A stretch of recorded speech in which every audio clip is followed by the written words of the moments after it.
दोस्तों, अगर आपके अंदर जिगरा है तो जंगल से ज्यादा इंटरेस्टिंग जगह और कोई हो ही नहीं सकते। क्योंकि दोस्तों, जंगल में सिर्फ जंगली जानवर और पेड़ पौधे नहीं होते, बल्कि ऐसी बहुत सी चीजें होती हैं जिन्हें देखकर किसी भी इंसान का दिमाग घूमने लग जाए। फिर चाहे वो हिस्टोरिकल मॉन्यूमेंट्स हो या फिर दुनिया का सबसे बड़ा फूल। और ये तो कुछ भी नहीं, कई बार जंगल में कुछ ऐसी चीजें भी दिख जाती हैं जिन्हें देखते ही आपको बुलेट ट्रेन की रफ्तार से भागना शुरू कर देना चाहिए। और हम ऐसा क्यों कह रहे हैं, इसे जानने के लिए वीडियो में बने रहिए। सिगेरिया। दोस्तों, अब आप जिस चीज को देख रहे हैं इसे दुनिया का 8वां अजूबा भी कहा जाता है, क्योंकि सिगेरिया नाम का ये हिस्टोरिकल मॉन्यूमेंट श्रीलंका में मौजूद है, जहां ये विशालकाय पत्थर जंगल के बीचों बीच 660 फीट की ऊंचाई पे खड़ा हुआ है, जिसे दूर से ही देखकर इंसान के होश उड़ जाएं। दोस्तों, ये एक बहुत ही पॉपुलर टूरिस्ट अट्रैक्शन है, जिसे यूनेस्को ने दुनिया का 8वां अजूबा तक कह दिया है। आपको बता दें, ये कोई मामूली पत्थर नहीं है, बल्कि एक बहुत ही विशालकाय और प्राचीन पत्थर है। इसमें सीढ़ियां और गार्डन सब कुछ बनाया गया है, और इस मॉन्यूमेंट की खूबसूरती तो आप देख ही सकते हैं कि कैसे एक बड़े से पत्थर में इतना कुछ बनाकर तैयार किया गया है। अगर हम इसके पीछे के हिस्ट्री के बारे में बात करें तो आज से सैकड़ों साल पहले श्रीलंका पर धातुसेना नाम के राजा का राज चलता था, लेकिन इनके छोटे बेटे ने इन्हें बंदी बनाकर राजपाट छीन लिया। पर वो ये नहीं चाहता था कि कोई भी उसके साथ वो करे जो उसने अपने पिता के साथ किया है, इसलिए उसने सिगेरिया में अपना महल बनवाया, ताकि इसकी ऊंचाई पर खड़े होकर सैनिक चारों तरफ नजर रख सकें और कोई भी इसे हरा ना पाए। Zombie fungus. दोस्तों, जहां एक तरफ हम मशरूम के रूप में फंगस खाते हैं, तो वहीं दूसरी तरफ ब्राजील के जंगलों में एक ऐसा फंगस पाया जाता है जो चींटी के दिमाग को कंट्रोल कर लेता है, और फिर वो चींटी से कुछ ऐसी चीजें करवाता है जिससे चींटी की मौत हो जाती है। इसीलिए इसे ज़ॉम्बी एंट फंगस कहा जाता है, जो पहले तो चींटी के शरीर में घुस जाता है और फिर उसके पूरे शरीर में ट्रैवल करके उसके सारे न्यूट्रिएंट्स का इस्तेमाल करने लगता है, ताकि चींटी के दिमाग पर कब्जा कर सके। और एक ही हफ्ते के अंदर चींटी अपने घर को छोड़कर आसपास के किसी प्लांट स्टेम के पास पहुंच जाते हैं। इतना कुछ करने के बाद फंगस चींटी के ऊपर लंबी सी डाल को उगाना शुरू कर देता है और चींटी के ऊपर पूरी तरह से कब्जा कर लेता है। जिसके संपर्क में अगर कोई दूसरी चींटी आ गई तो वो भी फंगस की चपेट में आ जाते हैं, और ये साइकिल इसी तरह चलती रहती है। The world's largest flower. दोस्तों, अब तक आप लोगों ने कई तरह के फूलों के बारे में सुना और देखा होगा, लेकिन अब जरा आप दुनिया के सबसे विशालकाय फूल पे भी तो नजर डालिए, जिसे रैफलेशिया अर्नोल्डी के नाम से जाना जाता है। लेकिन अफसोस दोस्तों, इस फूल से आपको गुलाब की तरह मन को महका देने वाली खुशबू नहीं मिलेगी। उल्टा इसमें से आने वाली स्मेल सड़े हुए मीट की तरह लगती है, जिसे सूंघ कर ही इंसान दूर भाग जाए। हालांकि इसके बावजूद भी ये इंडोनेशिया का नेशनल फ्लावर है, जो कि बहुत ही ज्यादा रेयर है, और आपको ये सिर्फ और सिर्फ कुछ ही जगहों पे देखने को मिलेगा, जिसमें न ही किसी प्रकार की पत्तियां दिखाई देती हैं और न ही इस फूल की कोई जड़ वगैरह दिखाई देते हैं। ये फूल मशरूम की तरह जमीन से उगता है, जिसका साइज 3.3 फीट होता है, और इस एक फूल का वजन लगभग 11 किलो होता है, जो कि एक फूल के तौर पे बहुत ही ज्यादा है। The lost world of the Maya's. आप लोगों ने माया सिविलाइजेशन के बारे में तो जरूर सुना होगा, लेकिन क्या आपने ये सुना है कि इस पूरे के पूरे सिविलाइजेशन को जंगलों के बीचों बीच बनाया गया था? जी हाँ, यहाँ रहने वाले लोग घने जंगलों के बीच अपनी दुनिया बसाकर रह रहे थे, जो काफी दिनों तक लोगों से छुपे हुए थे। लेकिन लेडर टेक्नोलॉजी की मदद से पहली बार माया सभ्यता के बारे में पता चला। असल में ये एक ऐसी टेक्नोलॉजी होती है जिसमें लाइट डिटेक्टिंग और रेंजिंग का इस्तेमाल करके आसमान में उड़ते प्लेन की मदद से लेजर बीम के साथ मैप तैयार किया जाता है, ताकि इतने घने जंगलों के बीच बसे माया सिविलाइजेशन की एग्जैक्ट जगह का पता लगाया जा सके। और जैसे ही जगह के बारे में पता चला, वैज्ञानिक यहाँ पहुंचे और वो पूरी तरह से हैरान रह गए, क्योंकि हजारों साल पुरानी सभ्यता ने न सिर्फ जगह जगह पर अपनी कलाकारी दिखाई, बल्कि भविष्य के लिए कैलेंडर और इंटेलिजेंट एस्ट्रोनॉमिकल चार्ट्स तक बनाए। हिरू उनोडा। दोस्तों, भले ही आपको विश्व युद्ध के बारे में कुछ ना पता हो, लेकिन हिरू उनोडा का नाम तो आप लोगों ने कभी न कभी सुना ही होगा।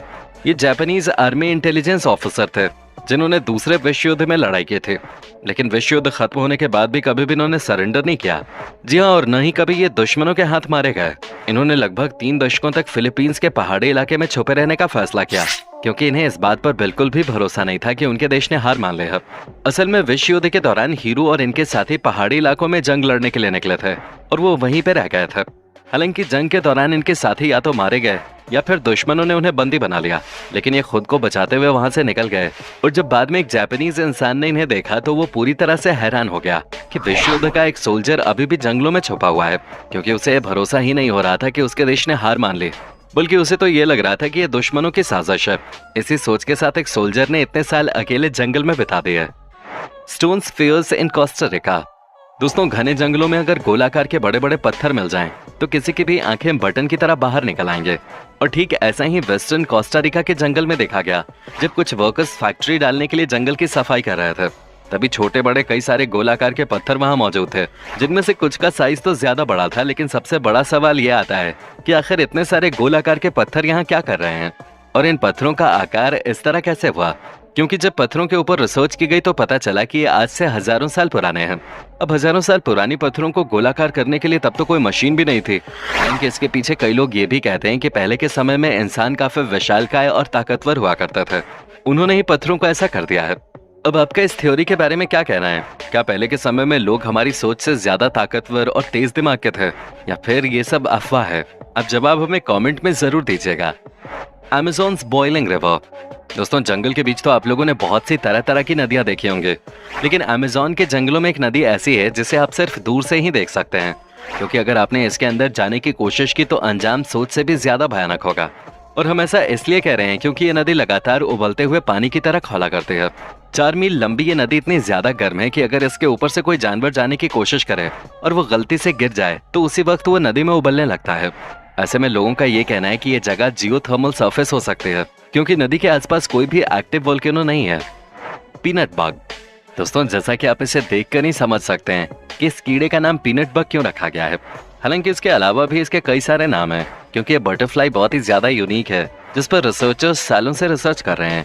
लेकिन अभी तक उन्हें ये पता नहीं चल पाया है कि आखिर क्यों इस बटरफ्लाई के सिर वाला हिस्सा मूंगफली की तरह नजर आता है। हालांकि कुछ का ये मानना है कि इसकी मदद से मेल बटरफ्लाई फीमेल्स को अट्रैक्ट करते हैं ताकि उनके साथ संबंध बना सकें। और कुछ रिसर्च ये भी कहते हैं कि इनके सिर वाला जो हिस्सा है वो शिकारी जानवरों को डरा कर रखने के काम आता है। और सबसे हैरान करने वाली बात तो ये है कि कोस्टा रिका में रहने वाले लोग ये तक मानते हैं कि बटरफ्लाई का जो सिर वाला हिस्सा होता है वो जहरीला होता है। लेकिन वैज्ञानिक इस बात की पुष्टि नहीं करते हैं। उनका कहना है कि ये बग्स पूरी तरह से हार्मलेस हैं। Poison dart frog. दोस्तों, अब तक आप लोगों ने बहुत से तरह तरह के मेंढक देखे होंगे, लेकिन अब आप जरा ट्रॉपिकल रेन फॉरेस्ट में पाए जाने वाले इस खूबसूरत से मेंढक पे अपनी नजर डालिए, जो आपको एक से बढ़कर एक रंग में देखने को मिलेंगे और इनका लुक भी बहुत शानदार लगता है।